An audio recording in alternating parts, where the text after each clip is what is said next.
Welcome, everybody. Good afternoon, morning, evening, wherever you're calling from. Super excited to have Kevin and Scott here today presenting one of our new product introductions for this year. This will be the IQ Panel 4. So before we get started, we're just going to launch a few polls while a lot of people are just dropping in right now. So we're going to launch a few polls and then we'll get started and we'll hand this off. So just hope we don't have the same technical challenges as last week. So let's go. There you go. Are you currently installing IQ Panel?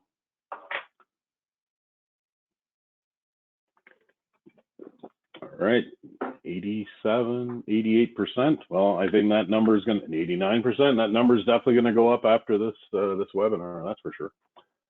All right, so we'll just leave that open for a few more seconds, and we're going to close it. Okay. So we would like you to tell us your experience closing the IQ Panel. You never had a problem. It was tricky at first, but once you learned how it was easy, or you're still having difficulty, you're still 50% still having difficulty. Well, then I really think you should be excited after this webinar.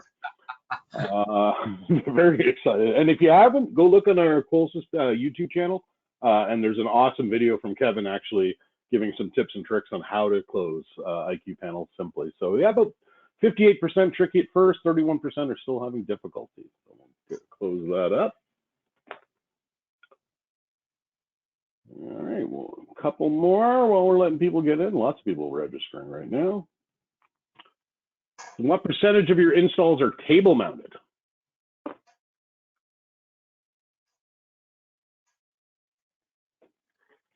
This one's interesting, Neil. This one is interesting.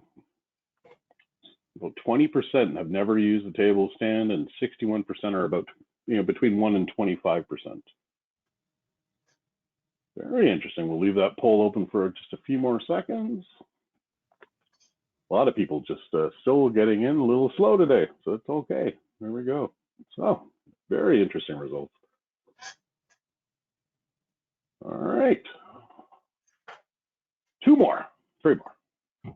My customers describe the IQ Panel sound speakers as too loud, just right, a little too quiet, or not loud enough. Very interesting. So just about right, a lot of a little too quiet, a fair amount of not loud enough. Nobody, no, not too many too louds. Well, I think you'll be, again, pleasantly surprised after this this webinar and the launch of IQ Panel 4. I think it'll be a definite change for people's thinking on that. All right, we'll close that one up. 2 more, here we go. 1 more after this. If you could improve the disarm photos, what would you want? Higher resolution, a wider field of view, the ability to adjust the camera angle, or if you have any others, put those suggestions in the chat and we'll definitely take those back to the team. So higher resolution, definitely a big number there. Higher, a wider field of view, and the ability to adjust the camera angle. Well, for those 60+% of people, you're going to be very happy after this webinar as well. Just leave that open for 2 more seconds. There we go. Looks like everybody has, people still voting. And we'll close it off. Okay, last one, and I swear it's the last one, and then I will pass this off to Kevin and Scott. So here we go. Bluetooth music streaming would be a great feature. Do you agree? Strongly agree, somewhat agree, kind of, impartial. Do you disagree or strongly disagree?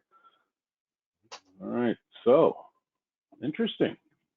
We got a fair amount of people under the strongly and somewhat agree. Almost 40% neither agree nor disagree, but we definitely have some people who disagree that Bluetooth music streaming would be a great feature.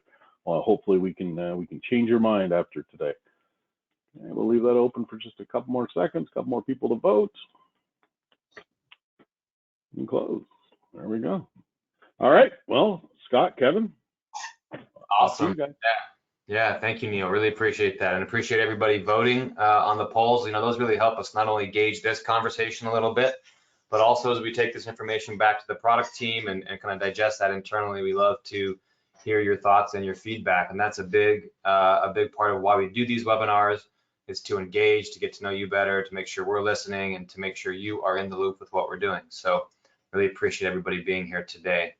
Happy to have Scott on. Thank you, Scott, for joining. Thank you. And yeah, so we're super excited here today. For those of you that were at ISC West, hopefully we got a chance to see you earlier this week and you got to touch and feel this and kind of see it in person. If you weren't at ISC West, maybe you joined our webinar yesterday where we talked a lot about IQ Panel 4 from the actual show. I got back late last night, so hopefully everybody's traveled back safely. And if you've seen it, whether you saw those or you didn't get to see any of those, we're hoping you're going to get to learn some new stuff today. We're going to take a little bit more of a technical deep dive on IQ Panel 4 today, and maybe give you some insights that that you didn't know otherwise. So with that, Neil, let's go ahead. We're going to get started with a quick overview video here. Hopefully it plays okay over the webinar, but I think it will. All right, here we go. Oh, maybe.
All right, thank you for that, Scott. So if you're like me, that was a little bit more choppy than maybe I was hoping it would be, but we actually have that video posted on our YouTube page. It's also posted on our website. So after the webinar, if you go to qualsys.com, there's a new web page that's launched for IQ Panel 4 with a whole bunch of extra information on it, including that video, and I think you'll really like it. So, you know, not to go backwards too much here, guys, but of course, it's been a long road from IQ Panel 1 all the way until now with IQ Panel 4.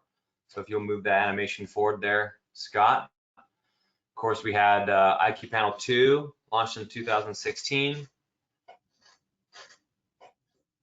IQ Panel 2 Plus in 2018. And then here we are in 2021 with IQ Panel 4. So this has been in the works for a long time, and we are very excited to talk to you about this today and some of what's the same and some of what's different. So next slide for me, Scott. All right, so we've had a lot of feedback, and a lot of you guys have asked what's different from IQ Panel 2. Many of you are installing it today, and you know it well. And you know, I like to say, look, this is everything you know and love about IQ Panel 2. And we could spend a lot of time there. There is a ton on that, but I want to focus on the differences here on this particular slide. So what we do is we use IQ Panel 2 as the baseline for this product, right? So we've been developing that for 4 or 5 years of software updates. We added partitions along the way. We added live view and live answer along the way. You know, Bluetooth disarming was the first to have that. And so all these great features, everything you love about IQ Panel 2 is embedded in IQ Panel 4 as the starting point, and then it allows us to kind of move forward into the next generation products. So we start with all new hardware, actually. It's all new guts, brand new from the ground up. We use a brand new Qualcomm SOM, which is a system on a module. We go from a quad-core processor to an 8-core processor. And the reason that matters is we really need the horsepower under the hood. This has to be our true next generation kind of flagship panel to start with everything we do today, but then to add a whole bunch of new features that we have on the roadmap for tomorrow and into the future. And so I like to say, you know, what's inside, what you don't see is just as important as what's on the outside, what you do see. It really becomes that baseline architecture for us to go develop off of for the next couple years. So that all new guts is really, really important. As part of that, we maintain PowerG with dual SRF. So every panel will still have PowerG, as well as one legacy security radio, just like you're used to on IQ Panel 2. And we significantly improve the two-way voice. So we get two-way voice with VoLTE, which we've had, but We get better speakers and better microphones, which we'll talk about a little bit later. And then one of the other areas that we really concentrated on was making everything kind of faster, better, stronger. So better range on PowerG, better LTE, better Wi-Fi dual path connectivity, really kind of increasing the ranges, the antenna tuning, and all that on the panel, as well as Bluetooth 4.2. And then we moved to ZWave 700 series. So the IQ Panel 2 had 500 series, ZWave Plus.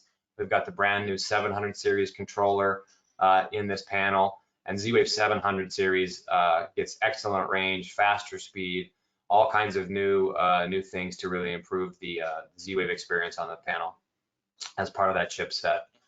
We also get Bluetooth music streaming. So not only are the speakers better on the panel for kind of everyday use, whether it's chimes and voices or two-way voice, but also the ability to do music streaming to those speakers, whether it's wall mounted or mounted. And we do that through the quad sound speakers on the panel. You get to see that a little bit later. We have 4 embedded speakers right there in the front of the panel. So we go from 2 1-watt speakers on IQ Panel 2 to 4 4-watt speakers on IQ Panel 4. So a significant increase in sound quality and overall sound volume. And then of course, you know, IQ Panel was the first panel to launch a panel camera. We've had that from the very first generation product. And we started with a 0.2 megapixel camera on Gen 1. We went to a 5 megapixel camera on Gen 2, and we're now at an 8 megapixel camera here on the 4th generation product with flex tilt, and we'll talk a little bit about that. So we can built in, we can change the angle on the camera, and that really matters when you're mounting on a wall. Maybe it's not at an ideal mounting height. You know, it always seems you have to put the panel in a little different location than you may want to, or you have shorter or taller people in the home. Maybe you're trying to cover existing wallpaper or paint from an old keypad, or maybe you're on the desk, maybe you're table mounting. And so being able to really adjust that camera is a big deal. And then smart mounting installation system. We're going to talk a little bit about that later as we get into the back plate and whatnot, but we have an all new way to actually mount the panel to make it quicker and easier than ever before. So next slide, Scott. I wanted to briefly touch on this. I mentioned that we kept dual SRF. This has kind of been a signature for us and really, really well received. I like to say no matter what home you walk into, you have a panel that you can use. So again, PowerG across all 3 flavors of the panel. We're bringing that back with the gold box, red box, silver box, just like IQ Panel 2. So PowerG 319, PowerG 433, and PowerG 345 to really address the entire install base that's out there for the last 30 years, just about. So we're excited about that, and this has been a huge feature for us in the past and for you as well, and that's definitely part of IQ Panel 4. Thanks, Kevin. I'm going to talk a little bit about the expansion. So if you've been using the product for the past while, you're familiar with our 16F. This is continuing to work through the IQ4. Again, keep in mind, this is the 319 frequency, so making sure that you use the right panel with this unit. We've got the large enclosure available for it, as well as the 2-wire smoke compatibility. Now, our latest module that we released last summer, if you're not familiar with this is our PowerG Hardwire, and this one's always evolving. It's an exciting piece for us. So if you're not familiar with it, last year we released it. It's a hardwire to PowerG communication. So this again will work on all 3 of the flavors that Kevin brought up there. So 319, 345, and 433. And just recently, we're excited about this. We added the ability to add 2 Neo keypads, hardwired keypads to that core bus on that module, giving you faster speed communication. And you're able to add up to 2 of these IQ PowerG hardwires. So that means you can add up to 4 hardwired keypads if you want to expand that system. And this module, again, evolving all the time. We've got expansion plans coming down the pipe, a larger case for the unit. So really exciting for us. We've got the 2-wire and 4-wire smoke compatibility and the 4-wire CO compatibility. Again, some of the modules still available for the IQ4. We have the IQ remote. You can have up to 3 of these. Keeping in mind, this is using the Wi-Fi. So if you caught our workshop last week, you would have heard about our IQ Wi-Fi module, which would help with this.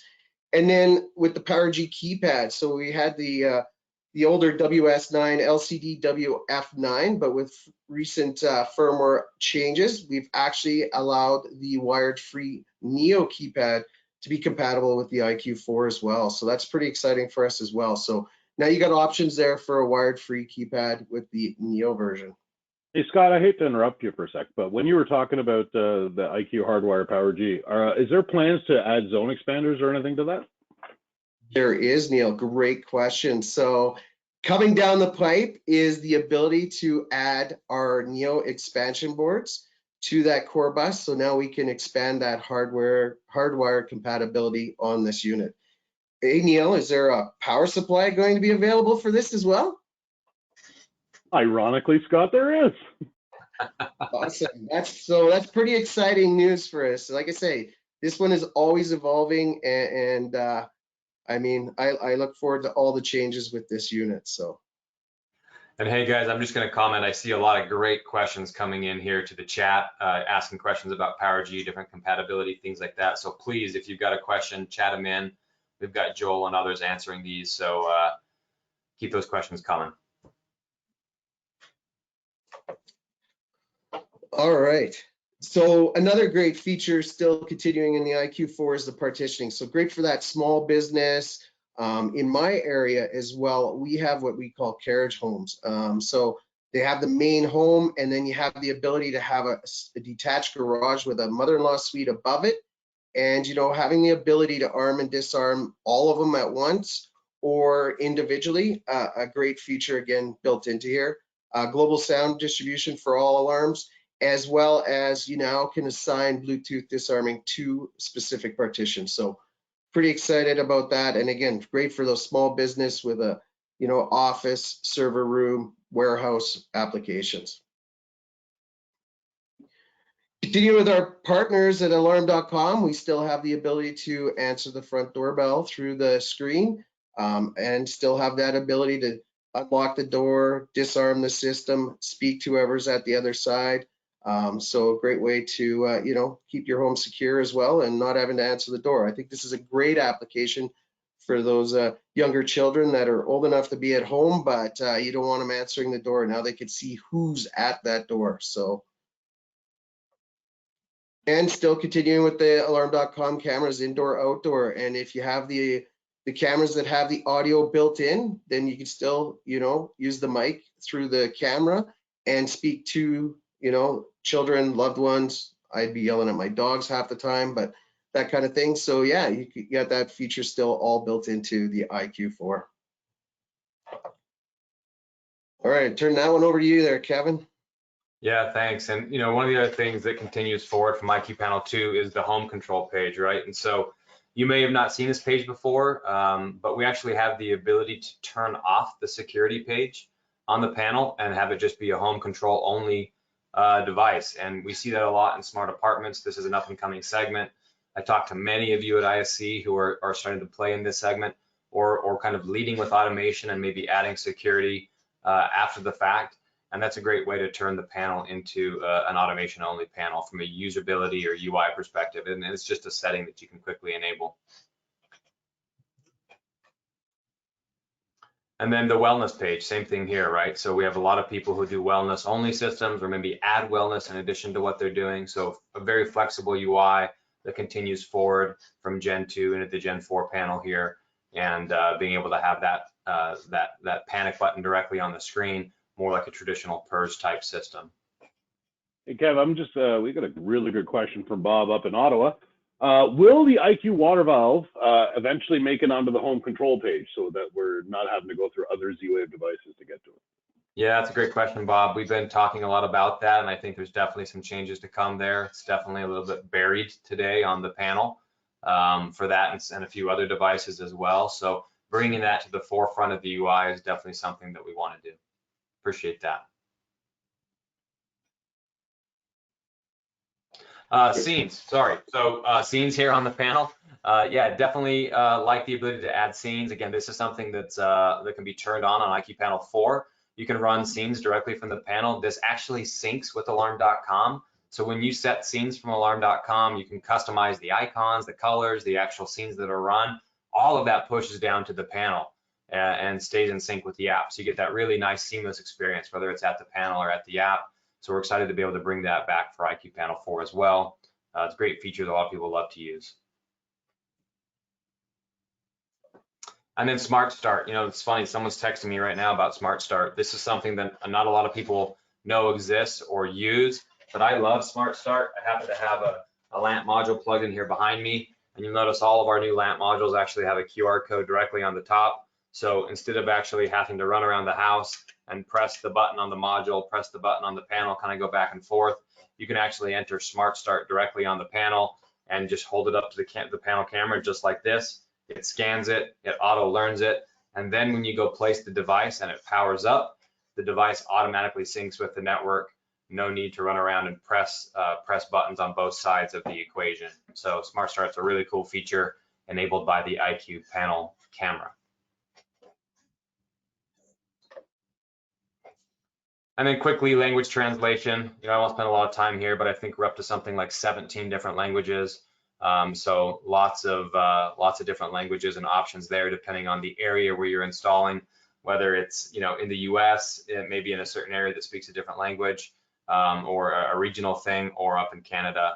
A lot of great options here for that. Great, thanks, Kevin. I'm going to take her back here for a bit. All right, so again, so now a little bit more into the deep dive of the technical side. Again, still you're using the advanced sensor test. I really encourage technicians to use this, especially on that 319, 345, 433. You know, because if you're getting close to that low line, that yellow line, you may need to either move the device or possibly look at maybe putting in a PowerG device. The other thing is, you know, another reminder is if you're having multiple device issues, maybe it's the panel that's the situation. Now, this changes a little bit with the antenna in the back. I'm going to let Kevin share that information. But in the past, in the IQ2, you know, we always stressed how much to get that antenna out. But maybe sometimes that panel is just not in an RF-friendly location. So maybe possibly moving it to a new location could help you there. Yeah, I was going to comment on that, Scott. I'm glad you mentioned that. You know, for those of you who've been doing the Gen 2 panel, you've got the white pigtail antenna that has to go down inside the wall. And that's definitely something that we've improved here in IQ Panel 4. I think the installers are going to like. We've been able to keep all the antennas inside the enclosure while still get the range we need on the legacy RF devices. So really excited about that as well. And then you got your ZWave Diagnostics built in there as well, so you can do your counters. You can do rediscoveries on individual modules. I'm a big believer that anytime you move, change, add, delete, do a rediscovery. The other thing is you can see a list of your nodes or neighbors, and then we've got that little graphic view, so you can see you know, who's talking to who and where they're placed in that network, that mesh network. If you haven't played in the ZWave, reach out to your TAM. It's exciting stuff, but there's a little bit of information to know how that mesh network works in repeating signals and things like that. So great little add-on still in the IQ4 panel. Hey Scott, just for the Americans, I'll call that's ZWave, just in case I missed that. Yeah, I already fixed myself from saying ZWave, and now I got to fix you as well. We do have a good question from Chris. Does the sensor test page work for PowerG? No, so PowerG is a little bit different. It will go through and give you a good or a fair signal. It's not the same as this graphic here that we were back on here, so it's a little bit different. Yeah, but we do have an option. Yeah, exactly. I would say there is a PowerG sensor test page. In fact, on that next page, it kind of shows the icon there. And so you can go. Yep, you can go through and test the PowerG devices right from the panel. You can ping them. You can even activate the LED on the PowerG device itself. So maybe if you're unsure which one's which, or if something's named a little different than you might think it should be, you can actually ping the device and then see which LED is flashing. So it too has its own unique PowerG test. That's great. Hey guys, Valerie asked a great question. Can the IQ panel be turned into an automation only panel? Yep, it certainly can. Yeah, so we have the ability to turn off the security page, so we can hide all that UI. You can hide the emergency buttons. You can make it so nobody can arm and disarm it, so to speak. And we just present what we call the home control page. So you would just see lights, locks, thermostats, etc., or video or whatever you happen to pair to the panel, with kind of no security whatsoever being shown. Yeah, Ellery, reach out to Scott or I if you have a question on that. All right, so as you can see here, you can do multiple tests. Again, we were talking about, the ZWave, if it was down or something you want to check, you could just run a test just on that card to make sure it's still working. All right, back to you, Kevin. All right, great. So I wanted to take the time to kind of show you around the panel a little bit here, kind of show you how it's built, how it comes together. These, by the way, are right outside the installation manual. We'll have that posted. These graphics are right from the install manual. We'll have that posted in the not too distant future as we get to release the panel here. But you see on the front of the panel, we've got a couple of different microphones up there. So we've got dual microphones and LEDs. We also have an ambient light sensor. That's brand new, by the way, for IQ Panel 4. That's not something we had on IQ Panel 2. With that, we're able to do some cool things like dim the LEDs, dim the screen based on the ambient lighting, and really kind of dynamically adjust that throughout the day, which is nice. You've got your panel camera, which of course is the flex tilt panel camera, and 8 megapixel, and then your quad sound speakers there on the bottom. The next slide for me, Scott. If we flip the panel over and look at the back, you get to see the wall bracket here, and I've got this here. And one of the really cool things we did on the wall bracket is we did what we call the smart mount system, or the smart mount backplate. And this has been significantly redesigned, so you guys won't have a problem getting it closed or on the wall like we did with the Gen 2 panel. We kept the single, double, triple gang box mounting options, so that if you're mounting this to in a commercial building on a metal box, or if you're mounting it to a mud ring, like a low voltage ring, or another gang box from a pre-wire in new construction, or just to drywall, it really allows for a lot of flexibility. And then we added this terminal block here to the smart mount. And this really powers up very similar to a thermostat. So you actually run the wires directly to the back plate. This allows you to keep your hands nice and free. You don't have to hold the panel while you're trying to do all this. And then when you actually set the panel down on the back plate, it actually docks to this terminal block. Now you can still do a barrel jack. We still have that, and every panel comes with the barrel jack cable. So if you want to use that instead, you certainly can. But we're excited about that. And then we have an all new mechanism with this locking screw up underneath the panel. It's spring loaded. It's got a nice retention spring. You're not going to drop that screw on the ground and lose it in the carpet below the panel there. So, and then one last thing to point out on here that's very different than the Gen 2 panel. We added a third microphone, and it's a rear-facing microphone on the back of the panel. We use that for echo noise cancellation, so we get even better two-way voice quality and microphone quality through two-way voice. And we also added an LED that fires backwards against the wall, and so that actually kind of lights up the panel a little bit backlit on the wall at night, which is nice. As we move to the inside of the panel here, you see that we keep many of our daughter cards that we used to have on IQ Panel, and that allows for a lot of flexibility, the dual SRF, the expansion slot. So a lot of that's the same, but it's an all new board. We've completely reconfigured it.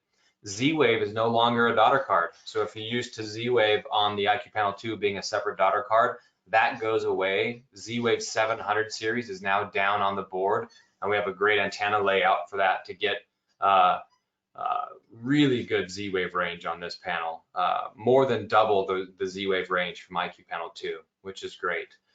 We keep the PowerG daughter card, we keep the legacy daughter card. The battery's all new. It's a very easy to change battery, which is great. You don't have to take the panel apart or anything like that. You simply just undock the panel from the base plate, take out the battery, put a new one in, and dock it back on. And there you see the smart mount connection. The IQ base connection, which we're going to talk about here in a second. That's that little connector off to the side of the PowerG radio. And that's where you plug in the IQ base, and then the smart mount connection. So an all new layout, an all new chipset. Again, it's that Qualcomm SOM system on a module, 8-core processor, kind of running this whole thing here.